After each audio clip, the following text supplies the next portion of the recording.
रोसिडा ने अपने दोनों हाथ जोड़कर उन्हें अपनी छाती के सामने रखा। उसने हल्का सा सिर झुकाया और मन ही मन उस इच्छा के बारे में सोचने लगी जो वह मांगना चाहती थी। लियोन उसके पास खड़ा होकर उसे चुपचाप देख रहा था। उसने अपने मन में सोचा, मुझे नहीं पता ये ड्रैगन रानी क्या इच्छा मांगेगी।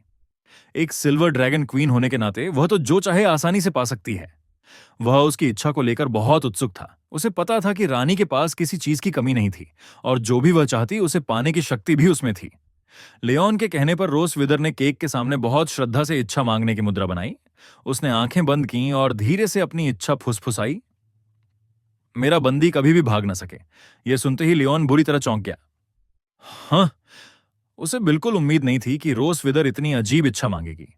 लियोन ने उसकी ओर देखा और मन ही मन असंतुष्ट हो गया। अगर उसकी यह इच्छा सच हो गई तो वह कभी सिल्वर ड्रैगन कैसल छोड़ ही नहीं पाएगा। यह उसके लिए किसी खतरे से कम नहीं था। उसने शिकायत करते हुए कहा, इच्छाओं का इस्तेमाल ऐसे नहीं किया जाता। अगर सच में पूरी हो गई तो। रोसा ने एक आंख खोली और उसे देखा। उसके चेहरे पर शरारती मुस्कान थी। यह तुम्हारा मामला नहीं है। आज मेरा जन्मदिन है। मैं जो चाहूं वही इच्छा कर सकती हूं। उसकी बात सुनकर लियोन ने बहस करना छोड़ दिया। वह सोफे पर बैठ गया, केक से मोमबत्तियां में हटाई और चाकू व प्लेट उठाए। छोड़ो, जन्मदिन तुम्हारा है, जैसा चाहो वैसा करो। मैं अब बहस नहीं करूंगा। उसने हैप्पी बर्थडे लिखा हुआ केक का एक टुकड़ा काटा और प्लेट में रखकर रोसविदा को दिया। लो, केक खाओ।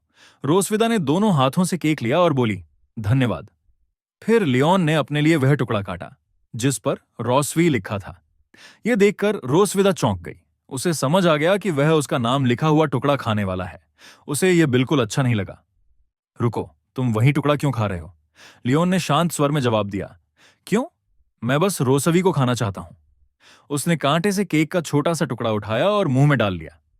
मीठा स्वाद उसे बहुत सुकून देने लगा। वह मुस्कुराया और बोला, वाह, खट्टा मीठा है। रोसिदा सच में बहुत स्वादिष्ट है। यह सुनते ही रोसा गुस्से से भर गई। उसे साफ समझ आ गया कि वह जानबूझकर उसे चिढ़ा रहा है। उसने भौहें सिकोड़ लीं और गुस्से से लियोन को घूरने लगी। गुस्से में उसने अपने हाथ का कांटा तक तोड़ दिया। उसके भीतर आग सी जल रही थी। उसकी नजरें इतनी तीखी हो गईं मानो अगले ही पल वह लियोन को पीट देगी। लियोन को अपनी पीठ के पीछे अजीब सी सिहरन महसूस हुई। उसने मन में सोचा, मुझे बहुत बुरा एहसास हो रहा है। वह पीछे मुड़कर देखने की हिम्मत भी नहीं कर पाया। तभी उसे अचानक कुछ याद आया। उसने खिड़की से बाहर देखा। ओह, अब लगभग समय हो गया है। मेरे पास तुम्हारे लिए एक तोहफा है। रोसविदा ने हैरानी से पूछा, तोहफा? लियोन ने केक नीचे रखा, उसका हाथ थामा और धीरे से उसे सोफे से उठाया। इधर आओ। वह उसे कमरे की बालकनी तक ले गया और बोला कि यहीं रुको। रोसविदा ने इधर उधर देखा, लेकिन पास के जंगल और बगीचे के फूलों के अलावा उसे कुछ दिखाई नहीं दिया। ये कहाँ है? यहां तो कुछ भी नहीं है। लियोन बालकनी की रेलिंग के पास खड़ा हुआ। उसने आंखें बंद कीं और आत्मविश्वास से मुस्कुराया। चिंता मत करो। उसने धीरे से अपना बायां हाथ उठाया और उंगलियां चटकाईं। अचानक पास के जंगल से नीली बिजली सी जादुई रोशनी आसमान की ओर तेजी से उठी। फिर वह आतिशबाजी की तरह फट पड़ी और आसमान में शब्द बनने लगे। Happy birthday Ross Wither. नीली बिजली उन शब्दों के चारों ओर एक घेरा बना रही थी। पूरा अंधेरा आसमान उस रोशनी से चमक उठा। यहां तक कि तारे भी उस चमक के सामने फीके पड़ गए। बिजली की गड़गड़ाहट ऐसे गूंज रही थी मानो प्रकृति खुद रोसविदा को जन्मदिन की बधाई दे रही हो। नीली रोशनी रोसविदा की आंखों में झलक रही थी। उसकी आंखें आश्चर्य से फैल गईं। लियोन बोला, यह मैंने थंडर एलिमेंट के मैजिक सर्कल से बनाया है, लेकिन यह बस कुछ सेकंड ही टिकेगा। उसके शब्द खत्म होते ही आसमान की रोशनी धीरे धीरे बिखर गई। बस कुछ नीले कण हवा में तैरते रह गए। वह दृश्य ठीक वैसा था जैसे रात के कैनवास पर खिलकर तुरंत मुरझा जाने वाली आतिशबाजी। रोसविदा मुस्कुरा दी। उसके लिए यह छोटा सा जादू ही काफी था, क्योंकि यह याद उसके दिल में हमेशा के लिए बस गई थी। उसने धीमे से कहा, क्षणिक सुंदरता ही सबसे ज्यादा याद रहने वाली होती है ना? लियोन ने उसकी ओर देखते हुए वही बात दोहराई जो उसने पहले अपनी बेटी अन्ना से सुनी थी। उसे पता था कि रोसविदा को ऐसे सरप्राइज बहुत पसंद हैं। उसके चेहरे को देखकर वह समझ गया कि वह इस तोहफे से सच में खुश है। रोसविदा के गाल हल्के गुलाबी हो गए। उसने दिल से मुस्कुराकर कहा, हाँ, यह तोहफा मेरे लिए बिल्कुल पर्याप्त है। इसके बाद दोनों साथ साथ कमरे में लौट आए। लियोन ने उसे हल्के से कुहनी मारी और मजाक में पूछा, तो बताइए महारानी, अब संतुष्ट हैं? रोसविदा ने हल्का सा सिर हिलाया। हाँ, मुझे नहीं लगा था कि तुम जन्मदिन मनाने में इतने अच्छे हो। लियोन ने गर्व से कहा। बिल्कुल, जब भी मेरी गद्दी का जन्मदिन होता है मैं खुद पार्टी करता हूं। यह सुनते ही रोसविदा भड़क गई। कमबख्त! रात के आसमान में चांद चुपचाप उनकी बातचीत सुन रहा था और उनकी नोक-झोंक भरी प्यारी सी बातचीत को देख मुस्कुरा रहा था। अगले दिन की सुबह अगली सुबह का समय था। आज मौसम बहुत अच्छा था। सूरज धीरे धीरे पहाड़ के नीचे से ऊपर उठ रहा था और पहले से अंधेरे आसमान को रोशन कर रहा था। सुबह की धूप बहुत चमकीली थी। धूप पेड़ों और हरे लॉन पर पड़ रही थी, जिससे पूरा महल जीवंत और सुंदर लग रहा था।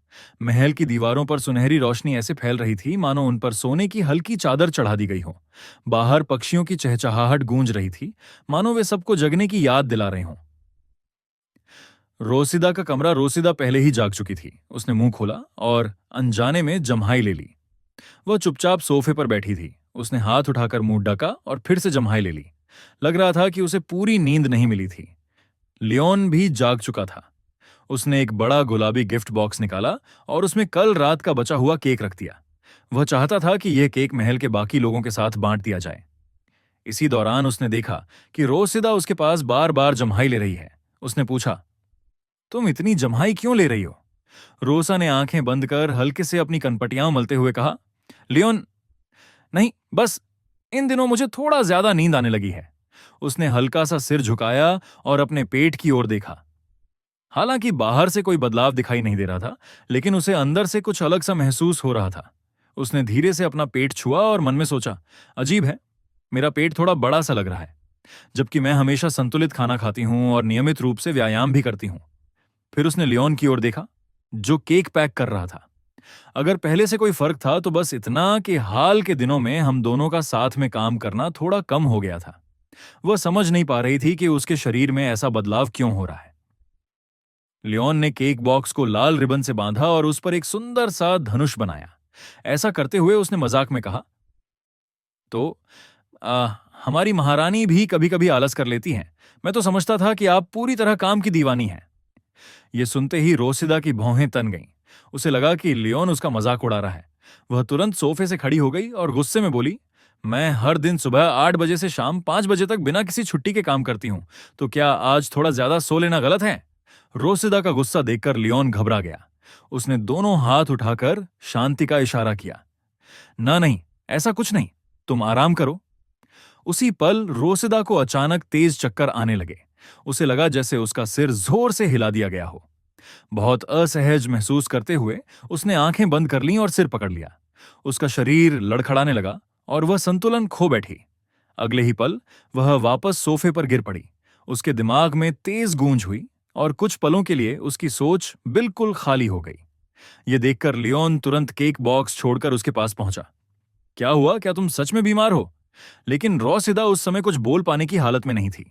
वह बस सोफे से टिककर थोड़ी देर आराम करना चाहती थी। लियोन को लगा शायद उसे बुखार है। उसने अपना हाथ उसके माथे पर रखा, लेकिन उसे कोई गर्मी महसूस नहीं हुई। हम बुखार तो नहीं है? लियोन की अचानक चिंता से रोसिदा थोड़ी शर्मिंदा हो गई। उसके गाल हल्के गुलाबी हो गए। उसने चेहरा घुमा लिया और धीमे से बोली, सब ठीक है, मैं बस बहुत जल्दी उठ गई थी, इसलिए चक्कर आ गया। यह सुनकर लियोन को थोड़ी राहत मिली। फिर वह शरारती मुस्कान के साथ बोला, ओह, तुम्हें ज्यादा गर्म पानी पीना चाहिए।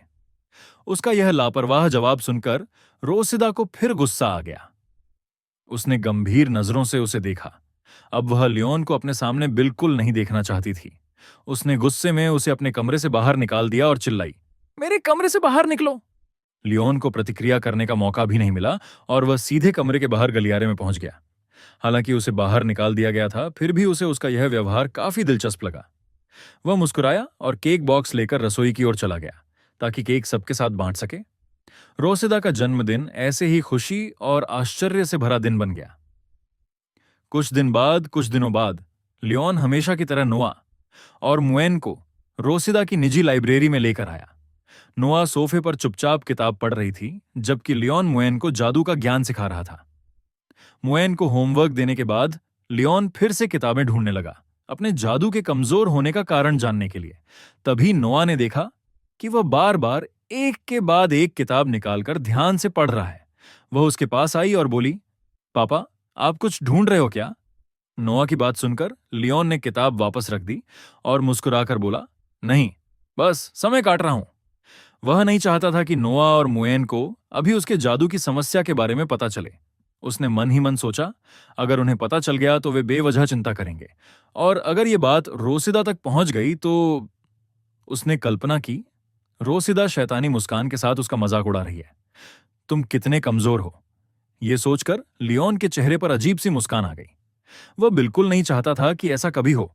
तभी उसे याद आया कि मुएन अभी भी होमवर्क कर रही है। उसने नोआ से पूछा, क्या मुएन का काम पूरा हो गया? नोआ ने किताब शेल्फ में रखते हुए कहा, नहीं, लेकिन लगभग हो गया है। मुएन होंठ फुलाए मन लगाकर लिख रही थी। जब कभी कठिन सवाल आता तो वह थोड़ी देर सोचती और फिर जवाब लिख देती। नोआ ने कुछ देर तक उसे ध्यान से देखा और कहा, पापा, आपकी पढ़ाने की गति और मुएन की सीखने की क्षमता देखकर लगता है कि वह इस महीने ही जादुई प्रबोधन शुरू कर सकता। नोआ ने मुन की पढ़ाई की प्रगति को लेकर अपनी अलग राय रखी थी, जिसे देखकर लियोन को जिज्ञासा हुई। वह किताबों की अलमारी में अगली किताब ढूंढते हुए नोआ से पूछने लगा, तुम्हें क्या लगता है, मुन थंडर एलिमेंट जागृत करेगी या फायर एलिमेंट? नोआ ने अपना हाथ बढ़ाकर ठुड्डी पर रखा और कुछ देर गंभीरता से सोचने लगी। फिर उसने लियोन से अपनी राय साझा की। मां का तत्व आग है, पापा का तत्व बिजली है, और मेरा भी बिजली है। अगर मैं मुन होती तो मां के मानसिक संतुलन को बनाए रखने के लिए पूरी कोशिश करती कि आग का तत्व जागृत करूं। नोआ की बात सुनकर लियोन हल्का सा झुका और प्यार से उसके सिर पर हाथ फेरा। मुस्कुराते हुए बोला, हाँ हाँ, किसी इंसान का कौन सा तत्व जागृत होगा, यह सिर्फ मेहनत से तय नहीं होता। तभी नोआ को याद आया कि वह एक बात और बताना भूल गई है। ओह पापा, थंडर एलिमेंट। लियोन ने देखा कि नोआ कुछ कहना चाहती है। उसने पूछा, हूं, क्या हुआ? नोआ ने थोड़ा सिर झुका लिया और जमीन की ओर देखने लगी। वह अगली बात कहने में थोड़ी शर्म महसूस कर रही थी। करीब 1 महीने बाद मेरी विंटर वेकेशन शुरू हो जाएगी। क्या उस समय आप मुझे और ज्यादा थंडर मैजिक सिखा सकते हैं? अगर ऐसा हुआ तो अगली सेमेस्टर की पढ़ाई मेरे लिए आसान हो जाएगी। वह चाहती थी कि छुट्टियों में लियोन उसे थंडर मैजिक का मार्गदर्शन दे, लेकिन उसकी बात सुनकर लियोन के मन में बेचैनी फैल गई, क्योंकि उसे अब तक अपनी जादुई शक्ति के कमजोर होने का कारण नहीं मिला था। वह सामान्य रूप से अपना जादू दिखा भी नहीं पा रहा था। उसने मन ही मन कहा, मेरी मौजूदा हालत ठीक नहीं है, मैं उसे शक्तिशाली जादू दिखा भी नहीं सकता। उसके मन में एक दृश्य उभर आया। नोआ पास खड़ी है और लियोन जादू कर रहा है। वह हाथ आगे बढ़ाकर जोर से बोलता है, थंडर एनिहिलेशन, लेकिन उसके हाथ में केवल 3 छोटी सी नीली बिजली की लकीरें निकलती हैं। वह कई बार कोशिश करता है, मगर जादू वैसा असर नहीं दिखाता जैसा उसे चाहिए।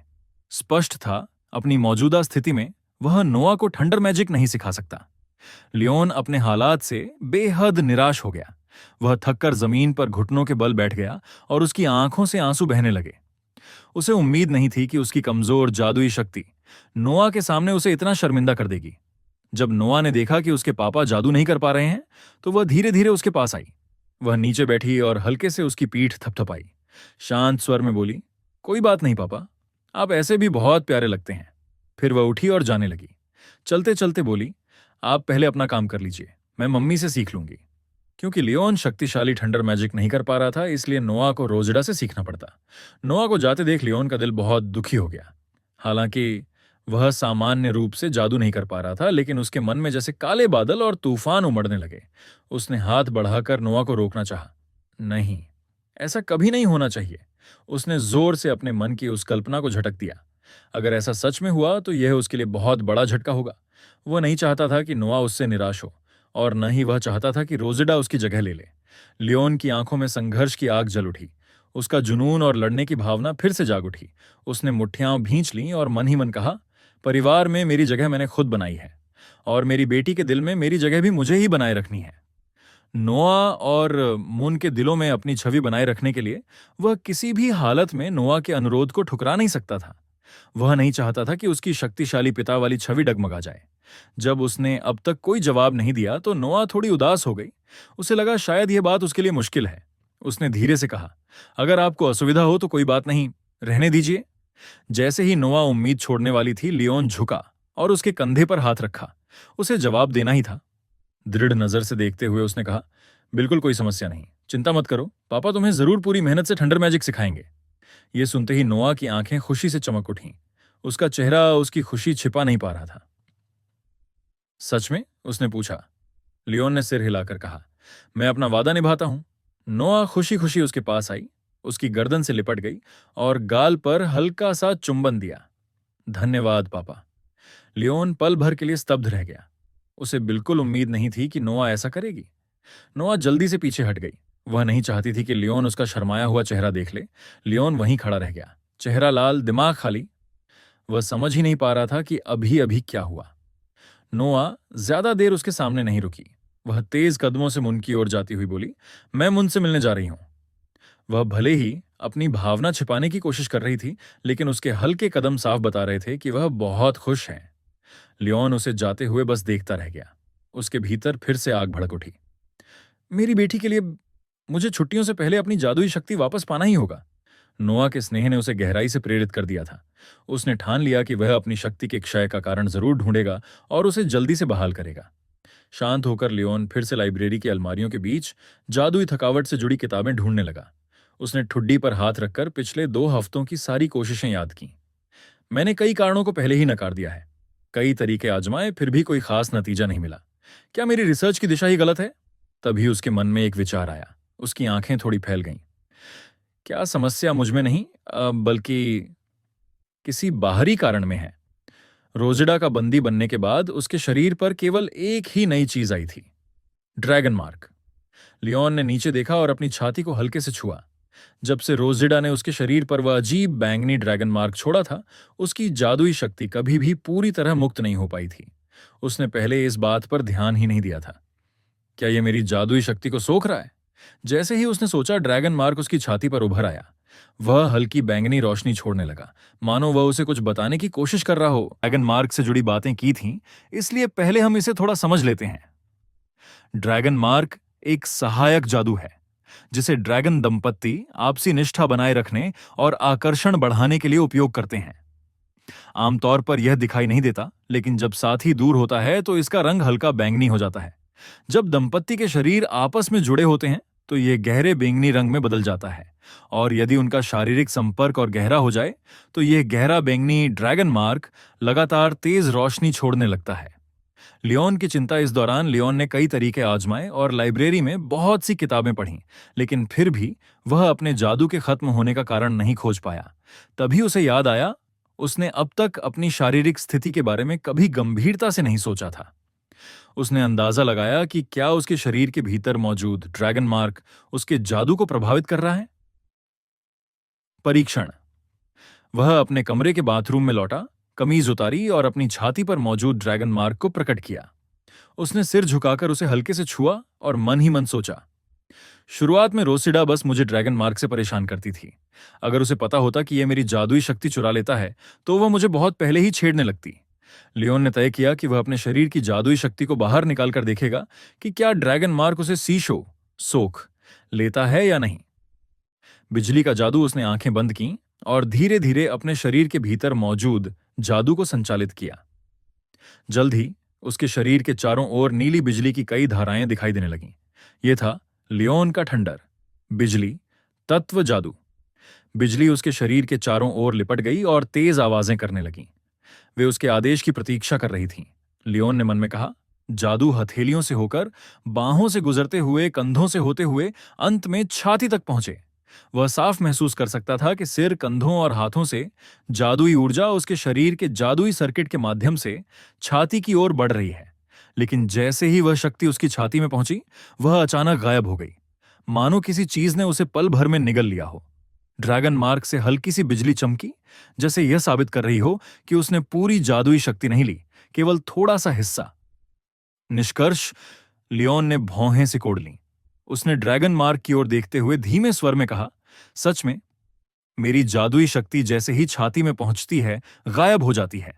लेकिन अजीब बात यह है कि ड्रैगन मार्क ने सिर्फ थोड़ा सा ही जादू लिया है। असल में मेरी जादुई शक्ति किसी और चीज द्वारा चुराई जा रही है, जो मेरे जादुई सर्किट से जुड़ी हुई है। जादू से जुड़ा एक ज्ञान जादुई प्रबोधन के बाद हर जादूगर अपनी शुद्ध जादुई शक्ति को अपने शरीर के जादुई सर्किट में संग्रहित कर सकता है। ये सर्किट पूरे शरीर में फैले होते हैं। जादू को दिमाग, कंधों या छाती, किसी भी हिस्से से बुलाया जा सकता है। रहस्य। लियोन ने अपनी छाती को हल्के से छुआ। मेरे भीतर कोई चीज है जो जादुई सर्किट से गुजरने वाली शक्ति को चुरा रही है। इसी वजह से मैं जादू जमा नहीं कर पा रहा और मुझे लगता है जैसे मेरी शक्ति पूरी तरह खत्म हो गई हो। लेकिन सवाल यह था, यह चोर उसके शरीर में आया कब और वह उसकी जादुई शक्ति क्यों खा रहा है? नई खोज। अचानक उसे एक बात याद आई। अभी हुए प्रयोग में अधिकांश जादू किसी रहस्यमय चीज ने निगल लिया था, लेकिन जो थोड़ा सा जादू ड्रैगन मार्क में गया था वह सुरक्षित था। वह किसी चीज द्वारा अवशोषित नहीं हुआ। लियोन ने हल्के से अपनी हथेली पर थपथपाया। अगर ड्रैगन मार्क में रखा जादू सुरक्षित है, तो क्या मैं उसमें अपनी जादुई शक्ति जमा कर सकता हूं? उसका चेहरा खुशी से चमक उठा। भले ही गति धीमी हो, लेकिन कुछ न होने से तो बेहतर है। उसने तय किया कि वह रोज थोड़ा थोड़ा जादू ड्रैगन मार्क में संग्रह करेगा। मून का जादुई प्रबोधन। इसी दौरान वह रोज मून को जादू का ज्ञान और प्रयोग सिखाता रहा। कुछ समय बाद मून की तैयारी जादुई प्रबोधन के स्तर तक पहुंच गई। लियोन और रोसिडा ने उसके लिए एक शुभ दिन चुना।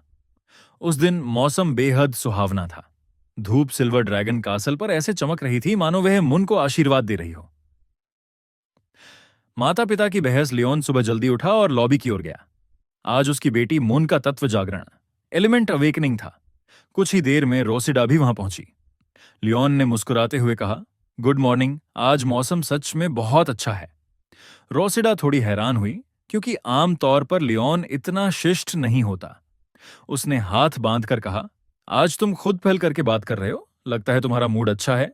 लियोन आत्मविश्वास से बोला, बिल्कुल, क्योंकि मून वही तत्व जागृत करेगी जो मेरा है। रोसिडा तुरंत नाराज हो गई। हुफ, मून निश्चित ही अग्नि तत्व जागृत करेगी। ड्रैगन वंश के जीन तुम्हारी सोच से कहीं ज्यादा शक्तिशाली हैं। लियोन हंस पड़ा। अगर जीन इतने ही शक्तिशाली हैं तो फिर नोआ ठंडर तत्व वाली क्यों है? रोसिडा बोली, ये बस संयोग है। लियोन गंभीर होकर बोला, अगर बाद में जागरण चक्र में ठंडर का चिन्ह दिखाई दिया तो क्या तब भी तुम्हारी जिद बनी रहेगी? रोसिडा ने भौहें चढ़ाई। बस इंतजार करो और देखो। सिल्वर ड्रैगन कासल के सभागार में मुइन और अन्ना बहुत पहले ही पहुंच चुके थे। अन्ना मुइन के जादुई प्रबोधन, मैजिकल एनलाइटमेंट समारोह की तैयारी कर रही थी। उसने जादू के प्रबोधन से जुड़ी एक किताब हाथ में ली और उसमें दिए गए तरीकों के अनुसार सभागार की जमीन पर एक जादुई वृत्त, मैजिक सर्कल बनाया। मुइन चुपचाप अन्ना के पास खड़ी थी। समारोह शुरू होने का इंतजार कर रही थी। विशाल सुनहरा जादुई गठन बीच बीच में चमकदार रोशनी छोड़ रहा था। मुइन ने यह जादुई रचना पहली बार देखी थी। वह उस सुनहरी रोशनी से बहुत आकर्षित हो गई और उत्साह से उसे देखने लगी। उसी समय मुइन ने सभागार के बाहर से कुछ शोर सुना। उसने जिज्ञासा से अपना सिर घुमाकर दरवाजे की ओर देखा। अचानक दरवाजा जोर से खुला और लियोन और रोजिडा अंदर आ गए। जैसे ही वे भीतर आए, दोनों एक दूसरे को गंभीर नजरों से देखने लगे। उनके कंधे आपस में सटे हुए थे, जैसे अब भी एक दूसरे को धक्का दे रहे हों। वे अब भी इस बात पर बहस कर रहे थे कि मुइन किस तत्व को जागृत करेगी। रोजिडा गुस्से में बोली, मुइन बिल्कुल मेरी तरह होगी। लियोन ने भी हार न मानते हुए जोर से कहा, नहीं, वह मेरी तरह होगी। उन्हें देखते ही मुइन खुशी से उनकी ओर दौड़ पड़ी। उसने मुस्कुराते हुए कहा, पापा, मम्मी। मुइन को देखते ही दोनों ने झगड़ना बंद कर दिया। उन्होंने प्यार भरी मुस्कान के साथ उसे देखा। मुइन ने हाथ हिलाए। उसकी आंखों में उत्साह और खुशी चमक रही थी। वह आज के जादुई प्रबोधन समारोह को लेकर बहुत उत्साहित थी। उसने ऊपर देखकर कहा, मैं आज अपना जन्मजात तत्व जगाने वाली हूं। आप दोनों मुझे देखते रहोगे ना? रोजिडा हल्का सा झुक गई और प्यार से मुइन के सिर पर हाथ फेरा। नरम स्वर में बोली, बिल्कुल, मम्मी और पापा पूरे समय तुम्हारे साथ रहेंगे। लियोन उसके सामने घुटनों के बल बैठ गया। उसने उसके कंधों को हल्के से थपथपाया और कहा, घबराना मत, बस आराम से रहो। जैसे पापा ने सिखाया है वैसे ही करना। मुइन ने आत्मविश्वास से सिर हिलाया। हाँ, उधर अन्ना ने जादुई वृत्त बनाना पूरा कर लिया था। उसने कई बार ध्यान से जांच की कि कहीं कोई गलती तो नहीं है। फिर वह लियोन और रोजिडा की ओर मुड़ी और आदर से झुककर बोली, महाराज, महारानी, राजकुमारी, मुइन का जागरण जादुई वृत्त तैयार है। समारोह कभी भी शुरू किया जा सकता है। रोजिडा ने हल्के से मुइन की पीठ थपथपाई। जाओ, मम्मी पापा यहीं हैं। लियोन ने मुट्ठी भींचकर हौसला बढ़ाया। चलो, तुम कर सकती हो। मुइन ने हिम्मत जुटाई और दौड़कर जादुई वृत्त के बीच पहुंच गई। उसका चेहरा गंभीर हो गया। उसने मुट्ठियां भींच लीं और शरीर के दोनों ओर रखीं। हल्की सुनहरी रोशनी उसे चारों ओर से घेरने लगी, मानो अगली क्रिया का इंतजार कर रही हो। मुइन ने आंखें बंद कर लीं। लियोन द्वारा सिखाए गए तरीके से उसने अपने भीतर जादू को इकट्ठा करना शुरू किया। जल्द ही उसके जादू के साथ नीचे बना वृत्त गूंजने लगा। वह तेजी से घूमने लगा और तेज सुनहरी चमक फैलने लगी। हवा की लहरों से उसके बाल और कपड़े लहराने लगे। यह इस बात का संकेत था कि जादू सफलतापूर्वक एकत्र हो चुका है। यह देखकर रोजड़ा हैरान रह गई। पहली बार किसी ने इतनी जल्दी पहला चरण पूरा कर लिया था। आमतौर पर पहली बार जादू एकत्र करने में कई प्रयास लगते हैं, लेकिन मुइन ने यह एक ही बार में कर लिया। लियोन यह सुनकर गर्व से मुस्कुराया। बिल्कुल, उसे जादू मैंने सिखाया है। इसी दौरान मुइन की मुट्ठियों से आग की लपटें निकलने लगीं। जल्द ही आग ने उसके पूरे शरीर को घेर लिया। कोमल लेकिन शक्तिशाली आग उसे हवा में उठाने लगी। नीचे बना जादुई वृत्त सुनहरे से नारंगी लाल रंग में बदल गया। आग का प्रतीक जादुई वृत्त के केंद्र में उभर आया। यह देखकर रोजड़ा बेहद खुश हो गई। आग! उसने अग्नि तत्व जागृत कर लिया। लियोन की आंखें फैल गईं। उसे विश्वास नहीं हुआ। वह ठंडर तत्व की उम्मीद कर रहा था, इसलिए उसे थोड़ा निराशा हुई। रोजड़ा गर्व से मुस्कुराने लगी। इस बार बहस उसने जीत ली थी। वह लियोन की ओर देखकर चिढ़ाते हुए बोली, मुस्कुरा क्यों नहीं रहे? हमारी बेटी ने तत्व जागृत कर लिया है, खुश नहीं हो? वह जानती थी कि लियोन का मन उलझा हुआ होगा, क्योंकि बड़ी बेटी ने भी पहले ठंडर तत्व जगाया था। अब मुइन ने आग तत्व जगाया और उसे आखिरकार लियोन को चिढ़ाने का मौका मिल गया। लेकिन लियोन उतना निराश नहीं था जितना रोजड़ा सोच रही थी। उसकी आंखों में आग की रोशनी चमकी, जैसे वह अभी भी किसी बात की उम्मीद कर रहा हो। वह गंभीर स्वर में बुदबुदाया, नहीं, अभी खत्म नहीं हुआ है। रोजड़ा हैरान हो गई। नहीं, वहां आग का प्रतीक साफ दिखाई दे रहा है। लेकिन लियोन मुस्कुराया और बोला, जागरण अभी पूरा नहीं हुआ है। तभी आग की लपटों के बीच नीली बिजली की चमक दिखाई देने लगी। नीली बिजली आग के बीच झिलमिलाने लगी।